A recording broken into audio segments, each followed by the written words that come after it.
সুপ্রিয় দর্শক আসসালামু আলাইকুম, কেমন আছেন আপনারা? নিশ্চয়ই ভালো আছেন। আজকের ভিডিওতে আপনাদের সবাইকে স্বাগত জানাচ্ছি। আজকে আমি আপনাদের সাথে আলোচনা করব নবজাতক শিশুকে যেভাবে খুব সহজে ঠান্ডা লাগানো ছাড়া গোসল করাবেন। তাহলে চলুন মূল ভিডিওতে যাওয়া যাক। নতুন মায়েরা একটা বিষয় নিয়ে অনেক বেশি ভয়ে থাকেন যে বাচ্চাকে গোসল করাবো কিভাবে। খুব সহজে আমরা যদি কিছু টিপস বা কিছু টেকনিক যদি অ্যাপ্লাই করি তাহলে এই কাজটা খুব তাড়াতাড়ি হয়ে যাবে। তো এটার জন্য কি করবেন? এটার জন্য প্রথমেই হচ্ছে আপনি বাচ্চার জন্য কুসুম গরম পানি নেবেন ছোট একটা বলের মধ্যে।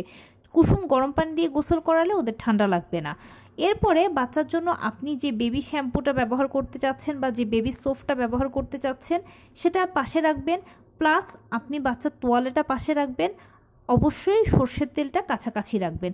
এই জিনিসগুলো নিয়ে তারপরে বাচ্চাকে গোসল করাতে বসবেন। এরপরে যেটা করবেন, বাচ্চার গায়ের জামা কাপড় যা আছে সব খুলে কোলের মধ্যে তাকে খুব আরাম করে নিয়ে বসে হুড়হুড়ি করবেন না।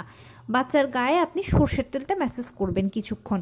এতে কি হবে, ওর হাড়গুলো ভালো ডেভেলপ হবে, প্লাস গোসলের সময় এই সর্ষের তেলটা মাখলে তার বেশি ঠান্ডা লাগবে না। এই কাজটা অবশ্যই করবেন। অনেকে সর্ষের তেলটা ম্যাসেজ করতে চান না, কিন্তু এটা বাচ্চার জন্য খুব উপকারী একটা তেল। যদি খাঁটি সর্ষের তেল ম্যানেজ করতে পারেন তাহলে তো কোনো কথাই নেই। এরপরে দ্বিতীয় ধাপে গিয়ে আপনি আস্তে আস্তে আলতো হাতে বাচ্চার গাটাকে মেজে দেবেন, আপনি যে শ্যাম্পু বা যে সাবানটা ব্যবহার করতে চাচ্ছেন সেটা দিয়ে।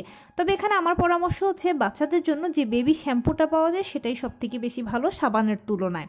এবার আপনি আপনার পছন্দ মতো ব্যবহার করতে পারবেন যে কোনো প্রোডাক্টের যে কোনোটাই। আপনি যখন আলতো করে বাচ্চাকে গা মেজে দেবেন, গা মাজার শেষে যেটা করবেন, বাচ্চাকে পানিতে নামানোর আগে তার মাথার নিচে আপনার একটা হাতকে আলতো করে দিয়ে মাথাটা উঁচু করে রেখে তারপরে বডিটাকে বলের মধ্যে রাখবেন।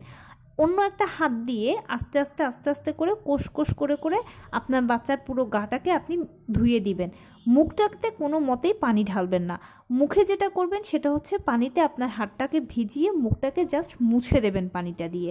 আর মাথার অল্প কিছুটা পানি যখন দিয়ে দেবেন, এরপরে বাচ্চাকে যত দ্রুত সম্ভব গোসল শেষ করিয়ে নিয়ে আপনি বাচ্চার পুরো গাটা মুছে দিয়ে এরপরে আপনি আপনার বাচ্চাকে যা যা প্রোডাক্ট ইউজ করতে চাচ্ছেন সেগুলো একটু দ্রুত ব্যবহার করবেন। চেষ্টা করবেন এই পর্যায়ে বাচ্চাকে একটু রোদে দিতে। যদি সম্ভব হয় বাচ্চাকে যদি রোদে দিতে পারেন তাহলে সবথেকে বেশি ভালো হয়। ঠান্ডাটাও বাচ্চার কম লাগলো, প্লাস রোদটাও এই সময় বাচ্চার আরাম লাগলো। বাচ্চাদেরকে গোসল করানোর ক্ষেত্রে এই নিয়মগুলো আপনারা যদি মেনটেন করেন তাহলে তাদের ঠান্ডা লাগবে না আর গোসলটাও তাড়াতাড়ি হয়ে যাবে।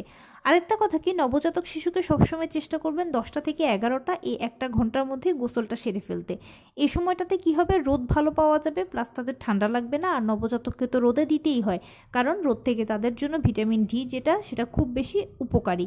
এখানে আরও একটা কথা বলে রাখি, আপনি যদি আমি যে প্রসেসটা বললাম এই প্রসেসটার মধ্যে কিছু কিছু জিনিস আছে অনেকের ভালো না লাগতে পারে, যেমন সর্ষের তেল ব্যবহার করাটা ভালো না লাগতে পারে, বা অন্য কোনো কিছু যদি ভালো না লাগেও অন্তত 1 মাস এভাবে যদি চলেন, 1 মাস পরে দেখবেন যে আস্তে আস্তে বাচ্চাও একটু বড় হয়েছে, আপনিও তাকে ভালো ব্যালেন্স করতে পারছেন এবং আপনিও একটা টেকনিক অবলম্বন করে নিলেন যে হ্যাঁ, আমি এভাবে বাচ্চাকে যদি গোসল করাই তাহলে আমার জন্য সুবিধা হবে।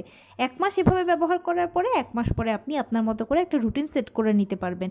কিন্তু ধরেই নবজাতক বাচ্চাকে আসলে আপনার মতো করে সেভাবে সব কিছু দিয়ে ম্যানেজ করাটা আমার মনে হয় ঠিক হবে না। তো এই ছিল আজকের ভিডিও। কেমন লাগলো বলুন? যদি ভালো লেগে থাকে ও হেল্পফুল হয়ে থাকে তাহলে প্লিজ লাইক কমেন্ট শেয়ার করতে একদম ভুলবেন না। আর সেই সাথে আমার চ্যানেলটিকে সাবস্ক্রাইব করার বিনীত অনুরোধ রইল। পাশে থাকা বেল আইকনটি ক্লিক করে দেবেন যেন আমি ভিডিও আপলোড করার সাথে সাথে আপনারা নোটিফিকেশান পেয়ে যান। যদি কোনো প্রশ্ন থাকে কমেন্টসে জানাবেন, আমি রিপ্লাই দেবো। প্লাস যদি কোনো পরামর্শ থাকে যে কোন বিষয়ের উপরে ভিডিও বানালে আপনারা উপকৃত হবেন সেটাও জানাবেন। আমি আপনাদের পছন্দের সর্বোচ্চ প্রায়োরিটি দেব। ভালো থাকবেন, সুস্থ থাকবেন। আসসালামু আলাইকুম।